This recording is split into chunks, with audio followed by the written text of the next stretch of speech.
The Corolla is getting a wonderful refresh and they're going hard with electrification. It almost makes me wonder what's going to happen to the Prius. I have no information on the next generation Prius. Instead, the Corolla just keeps getting more and more tasty. Let's get into it. Toyota Boost 2023 Corolla with 4 new hybrid models, all-wheel drive. Yes, Corolla's getting all-wheel drive. That in itself is a mind blower. Has new multimedia and safety tech and freshened styling.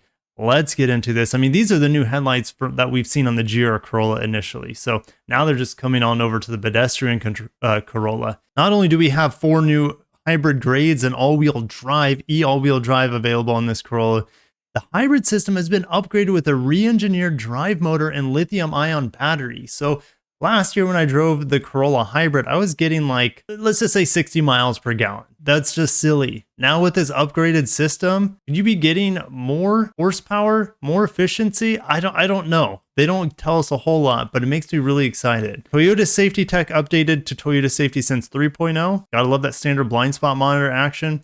Gets a power boost with the 169 horsepower engine. That's referring to the non-hybrid setup. It gets the new Toyota interface, so 8-inch model for all models. You don't have additional screens or upgraded screens. You'll get wireless Apple CarPlay, wireless Android Auto in the new Corolla, 8-inch screen no matter what grade you get. And of course the refreshed styling. So let's head into this. The LE, the most popular grade, now has an engine upgrade. So they got rid of the 139 horsepower 1.8 engine, and they've replaced it with the Dynamic Force 2-liter 169 horsepower engine.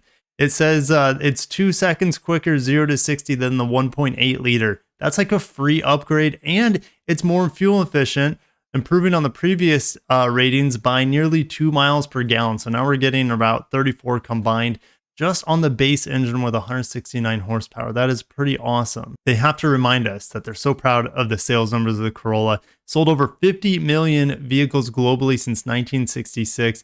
It's become the world's top selling model, and that's not going to change, I don't think, anytime soon, especially with all this new electrification stuff on it. So the gas models still have the dynamic shift CVT, which has a real first gear, and then it simulates gears after that. Additionally, in the SE and XSE grades, transmission features paddle shifters to engage the 10 simulated gears. You know, if you want to see how fun rowing through gears with a CVT is, definitely check out my Integra CVT driving impressions. You'll get a kick out of it. Hybrid all-wheel drive, let's go. I didn't see this coming. Catches me surprised. Love all-wheel drive on the Corolla, and we had it on the the current Prius, right? They introduced all-wheel drive, and now it's coming that same set or similar setup to the Corolla, which has an additional rear-mounted electric motor to power the rear wheels when necessary. It's probably the same motor that we've seen. It's like under 10 horsepower, but it has like 40 to 50 pound-feet of torque, and that's all you need in like snowy conditions and low traction conditions to just keep the car moving, as well as keep the car a little bit safer. The Corolla hybrids also offer enhanced brake control that's welcome. The hybrid that I drove didn't have the best feeling brake pedal, and a firmer feel electric power steering that's taken from the Corolla Apex Edition performance model. No, I don't know if we're going to see an Apex model for the 2023 model year, mind you. So we already had the Corolla Hybrid LE front wheel drive. But here's what's new. We have an LE all-wheel drive grade, and a sporty SE and SE all-wheel drive grades, and a premium-focused XLE grade. So yeah, we have 3 different tiers, but within those tiers, there are also all-wheel drive models. So lots of customization here for your new Corolla hybrid that's going to be getting crazy miles per gallon, well over 55, as long as you don't have a lead foot. All right, so we have a more powerful hybrid system, this 5th generation.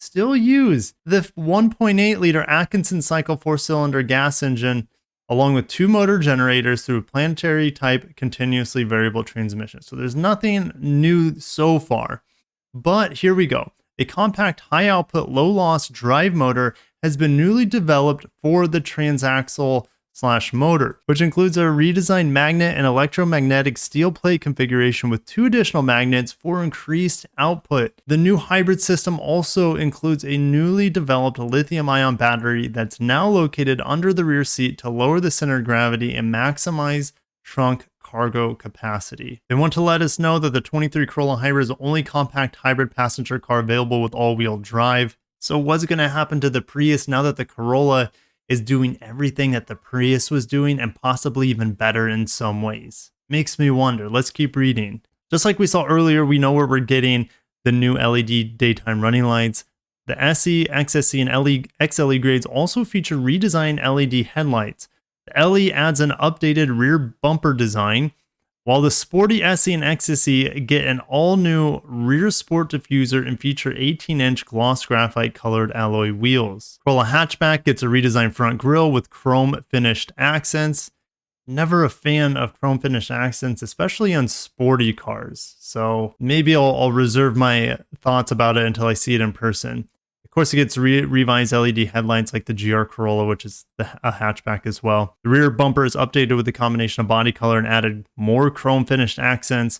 And the new 18-inch gloss graphite colored alloy wheels are also available for the hatchback. Corolla sedan offers elegant new underground and midnight black metallic paint colors, which replaces black sand pearl. The hatchback is getting an all-new Inferno color and Blue Crush metallic choices, and Blue Crush was formerly only on the 2022 sedan. Other colors are going to be Super White, Classic Silver Metallics, Celestite, and Blueprint. Premium colors are going to cost you more as Windchill Pearl and Ruby Flare Pearl. Hatchback also has a similar color palette, but you can get the dual color options pairing the body color with the midnight black metallic roof. XSE and XLE get a redesigned 7-inch MID. All other grades feature an updated 4.2-inch MID between the tachometer and speedometer, allowing the driver to view either analog or digital speedometers. If you want to see all the upgrades to Toyota Safety System 3.0, go ahead and feel like you can pause here. We have available ambient lighting, which illuminates the front door trim, console tray, and front cup holder. So I can't wait to get my hands on the new Corolla 5th generation hybrid to see what kind of MPGs I can squeak out of it. They don't even have any estimations. Now, we know nothing about the new Prius, but if you guys had a choice with what we have right now, are you picking a wide variety of Corolla hybrids, even with all-wheel drive, with new efficiency and power? Or are you going to go with the Prius? It's a little bit pricier, but maybe the same fuel economy if you're lucky. Very interesting. I'm going to end it there. Stay tuned for more news coming out of HQ Confidential in Plano, Texas. Toyota's big convention every year showing all their new products coming out in the coming year. Anyways, I'm going to end it there. Thank you so much for watching. See you in the next video. And as always, peace out.